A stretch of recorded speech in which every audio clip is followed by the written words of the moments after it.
तो इस वीडियो में हम लोग कोऑर्डिनेट ज्योमेट्री के ट्रिक्स के बारे में, फॉर्मूलाज के बारे में जानेंगे। कोऑर्डिनेट ज्योमेट्री में सिर्फ फॉर्मूलाज भरा हुआ है, कुछ फॉर्मूलाज है, कुछ थ्योरी है, उसी से आपका बन जाएगा। इसमें ज़्यादा दिमाग नहीं लगाना है, थोड़ा सा दिमाग लगाएंगे 20% आपका क्वेश्चन बन जाएगा।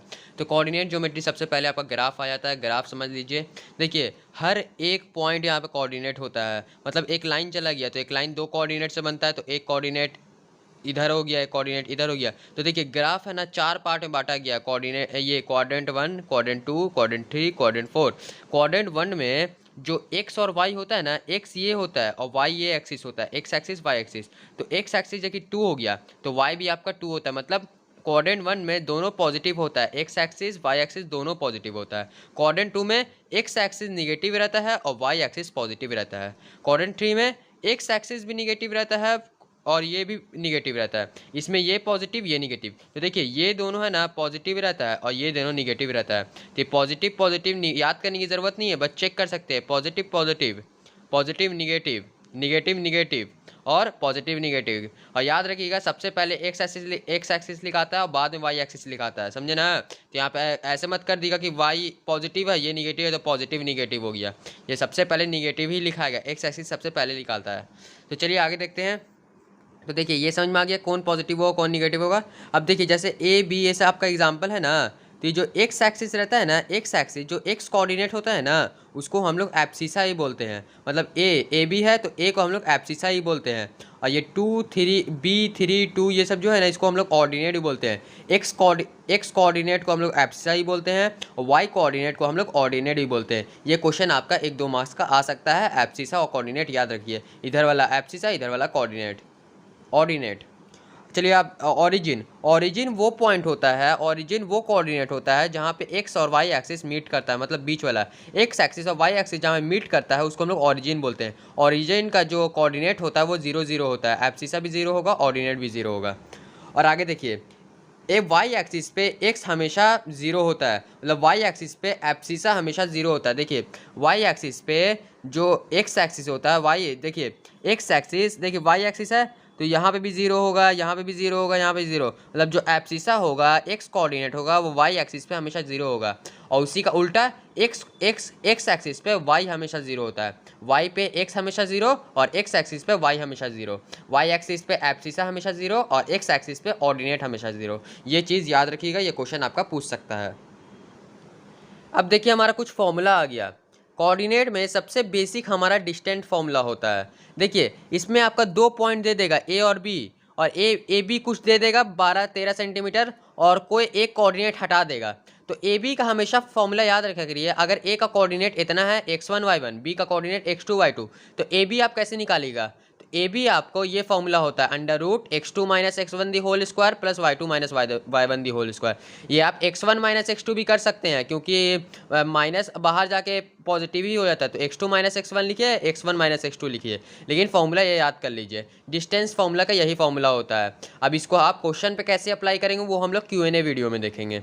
और यहाँ पे देखिए अगर हमारा ए बी में से कोई एक ऑरिजिन हो गया, मतलब ये x1 y1 अगर ऑरिजिन होता, मतलब ऑरिजिन से हम लोग कोई भी पॉइंट का डिस्टेंस नापेंगे, मतलब ऑरिजिन से हम लोग बी का डिस्टेंस नापेंगे, तो सिंपल फॉर्मूला हम लोग का A B √x1² plus x2² हो जाएगा। कैसे, एक वही फॉर्मूला लगा रहे, x1 - 0 x1 the whole square, y1 - 0 y1 यहाँ पे y1 दी होल स्क्वायर होगा, ठीक है ना।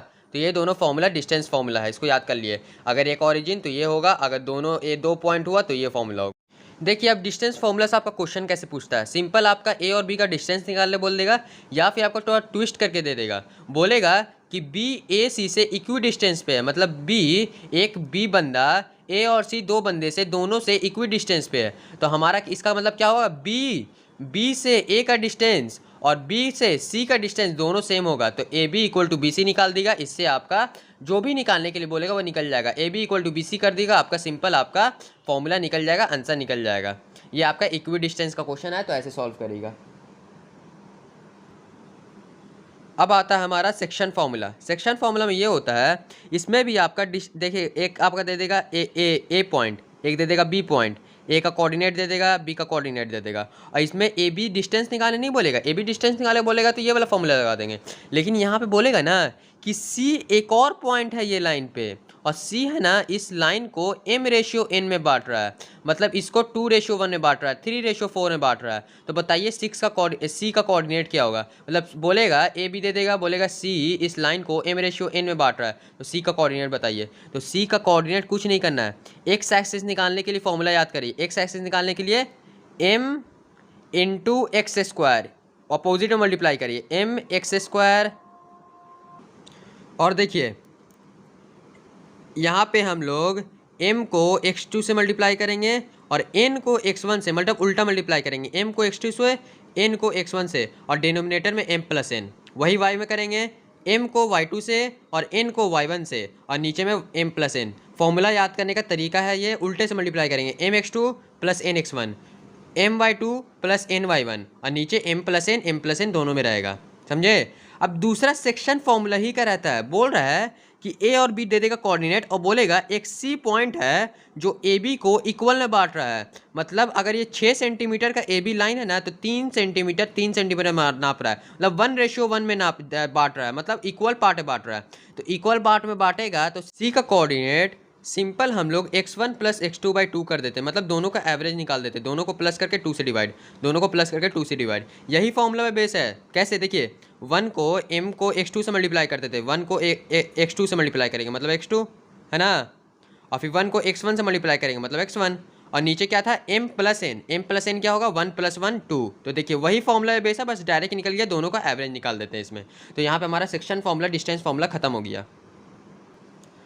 अब देखिए लास्ट हमारा जो मेनली टॉपिक है वो ये बचता है। इसमें बोल रहा है कि ट्राइंगल का तीनों कोऑर्डिनेट दे देगा, ए बी सी तीनों को कोऑर्डिनेट दे देगा, बोलेगा एरिया निकालने के लिए। तो देखिए एरिया निकालने का सबसे मेन तरीका तो यही होता है, half into base into height, base को हाइट से मल्टीप्लाई करके हाफ से डिवाइड कर देते हैं। ये भी आपका काम देगा। देखिए कहीं पे दे देगा कि बेस दे देगा, हाइट दे देगा, और आपका कोई 2 कोऑर्डिनेट दे देगा और तीसरा कोऑर्डिनेट निकालने के लिए बोलेगा, तो उसमें दोनों फॉर्मूला काम आएगा। और देखिए दूसरा फॉर्मूला क्या होता है, ये फॉर्मूला याद करने का तरीका है। देखिए x1 y2 माइनस y3, फिर आगे बढ़िए x2 y3 माइनस y1, फिर x3 y1 माइनस y2। मतलब जहाँ पे आप x1 ले रहे हैं ना, उसके अगला वाला कोऑर्डिनेट से अगले वाले को माइनस करिए। x1 ले रहे हैं तो y2 माइनस y3, x2 ले रहे हैं तो y3 माइनस y1, और x3 ले रहे हैं तो y1 माइनस y2। समझे? ये आप तरीका से याद कर सकते हैं, रट्टा ही मार सकते हैं, ठीक है, कोई दिक्कत नहीं है। आगे बढ़िए, ये ट्राइंगल का एरिया निकाल सकते हैं ऐसे। और देखिए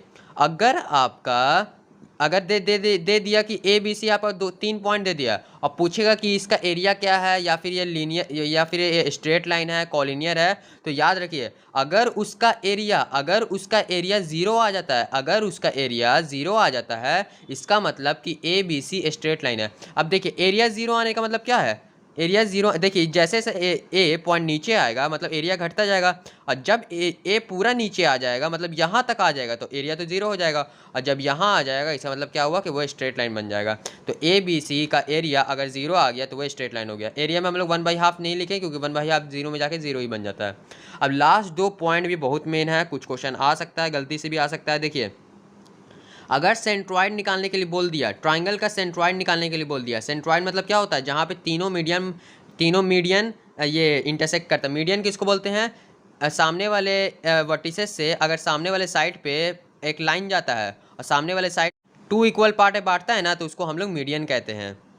अब देखिए तीनों मीडियन जहाँ पे इंटरसेक्ट करता है उसको सेंट्रॉइड बोलते हैं, और सेंट्रॉइड को निकालने का फॉर्मूला क्या है, 1/3 into x1 plus x2 plus x3, Y का 1/3 y1 plus y2 plus y3, मतलब हम लोग तीनों का एवरेज निकाल देते सिंपल, तीनों को प्लस करके 3 से डिवाइड, तीनों को प्लस करके 3 से डिवाइड। अब देखिए सरकम सेंटर भी आपका निकालने के लिए बोल सकता है।